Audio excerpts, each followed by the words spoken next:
Muri Imana kuri mwe mwese mudahwema kudukurikira aho muba muri hirya no hino mu bice biba bigiye bitandukanye by'isi, muduteze amatwi ku mbuga nkoranyambaga zacu ziba zigiye zitandukanye.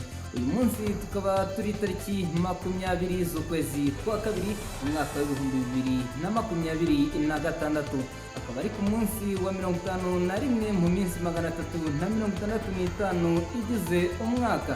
Ugiye ubara umunsi ku wundi urabona ko dusigaje iminsi ibarirwa kuri 314 umwaka ukagana ku musozo.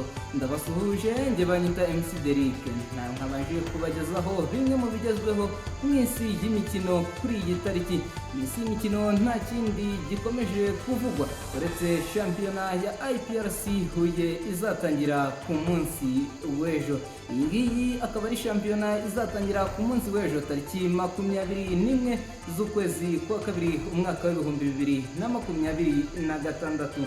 Akaba ari shampiyona izahuza amakipe 12, aho ayo makipe agabanyije mu matsinda agera kuri 3. Uburyo rero ku munsi w'ejo imikino ipanze mu itsinda rya mbere, ubwo ni ukuvuga groupe A, akaba ari imikino izabera kuri stade ya groupe officiel ahangaha i Butare. Akaba ari imikino izatangira ku isaha y'isa 3 za mu gitondo, aho match izahuza abanyeshuri biga mu ishami rya construction technology, aho bazaba bari gukina nabo mu ishami rya IT.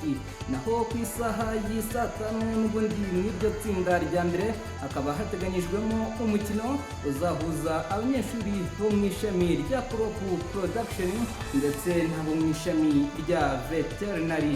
Mu itsinda rya kabiri, ubwo ni ukuvuga mu itsinda B, naho hazaba hari kuba imikino izabera ku kibuga cya EV Kabutare kuva ku isaha y'isa 7:30. Muri icyo kibuga hazaba hari kuberamwo umukino uzahuza abanyeshuri bo mu ishami rya horticulture ndetse n'abanyeshuri bo mu ishami rya electrical.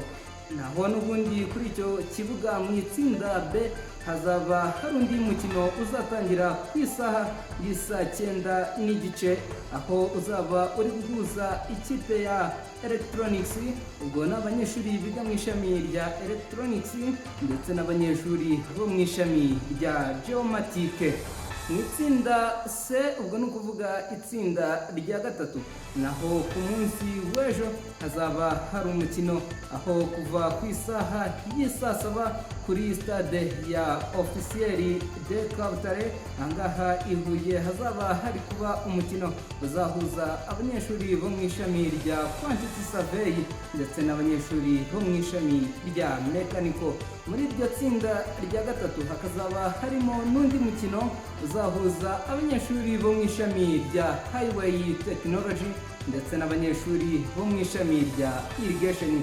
Akaba ari uko imikino ipanze ku munsi w'ejo muri no shampiyona ya IPRC Huye izaba itangira ku munsi w'ejo.